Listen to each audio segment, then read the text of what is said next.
Assalamualaikum warahmatullahi wabarakatuh. Selamat pagi anak-anak kelas 6. Bagaimana kabarnya? Mudah-mudahan kalian dalam keadaan sehat walafiat. Ingat selalu pesan ibu, 3M, memakai masker, mencuci tangan dengan sabun, dan menjaga jarak.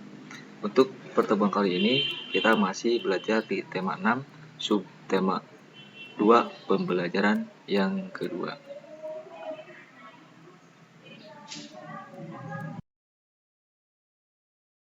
Sebelum pembelajaran dimulai, alangkah baiknya kita baca doa terlebih dahulu. Baca doa dimulai, baca doa selesai. Untuk tujuan pembelajaran hari ini, yang pertama dapat menyebutkan ragam tarian di Indonesia. Yang kedua, dapat menentukan gagasan utama dari teks ragam tarian di Indonesia. Dan yang ketiga, dapat menyebutkan ciri-ciri masa pubertas pada anak laki-laki dan perempuan. Anak-anak, kita baca terlebih dahulu di halaman 52 yang berjudul Ragam Tarian di Indonesia. Indonesia kaya akan budaya, di antaranya karya tari. Setiap daerah memiliki karya tari kreasi yang berbeda-beda. Apakah yang dimaksud tari kreasi? Tari kreasi adalah tari yang gerakannya merupakan perkembangan dari gerak tari tradisional. Tari kreasi tidak memiliki aturan tertentu, baik gerak maupun aspek lainnya yang terdapat dalam tarian. Ini adalah bacaan di paragraf yang pertama. Selanjutnya paragraf yang kedua, itu ada 3 jenis tari kreasi, yaitu tari kreasi daerah atau tradisional, tari kreasi modern, tari kreasi kontemporer. Tari kreasi daerah tradisional adalah tari yang mengalami perubahan dari tari tradisi, baik bentuk, gerak, ataupun aspek lainnya, tetapi tetap dalam konteks ciri khas dari daerah tersebut. Nah, bisa kalian baca terlebih dahulu sampai selesai untuk paragraf yang kedua. Selanjutnya kita masuk ke paragraf yang ketiga, yaitu bentuk karya tari kreasi dapat berupa bentuk tari tunggal, tari berpasangan, dan tari kelompok. Tari tunggal adalah karya tari yang diperagakan oleh seorang penari.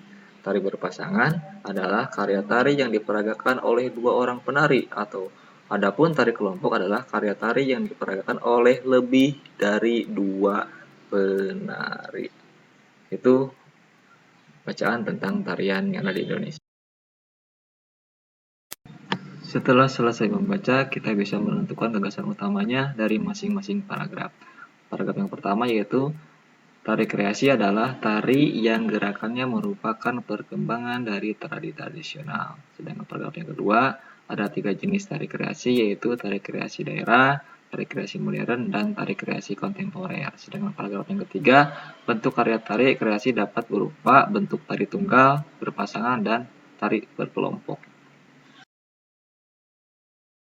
Sekarang kita perhatikan gambar berikut ini. Ini adalah tari merak ya, tari kreasi yang berasal dari Pasundan, Jawa Barat. Selanjutnya di sini ada tari pendet yang berasal dari Bali, dan tari kandang berasal dari Jawa Barat, tari kelana topeng berasal dari Yogyakarta, dan ada lagi tari remo dari Jawa Timur. Nah, ini adalah contoh tarian yang ada di Indonesia. Selanjutnya kita akan belajar tentang masa pubertas pada anak laki-laki dan perempuan. Sedangkan di sini ada ciri-ciri masa kanak-kanak bagi anak laki-laki. Yang pertama, belum tumbuh rambut halus di ketiak dan alat kelamin. Yang kedua, suara belum membesar. Yang ketiga, belum tumbuh jakun.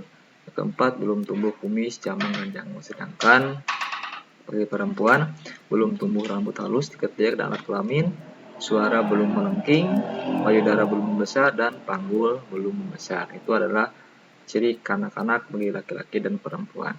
Sedangkan ciri-ciri masa pubertas pada anak laki-laki, yang pertama tumbuhnya rambut halus di ketiak dan alat kelamin, suara jadi membesar, tumbuh jakun, dan yang keempat tumbuh kumis, jambang, dan janggut. Sedangkan ciri masa pubertas bagi anak perempuan, yang pertama tumbuhnya rambut halus di ketiak dan alat kelamin sama seperti anak laki-laki. Yang kedua, suara jadi melengking, payudara membesar, dan panggul membesar.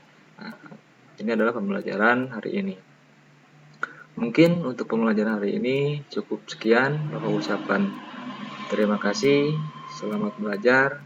Wassalamualaikum warahmatullahi wabarakatuh.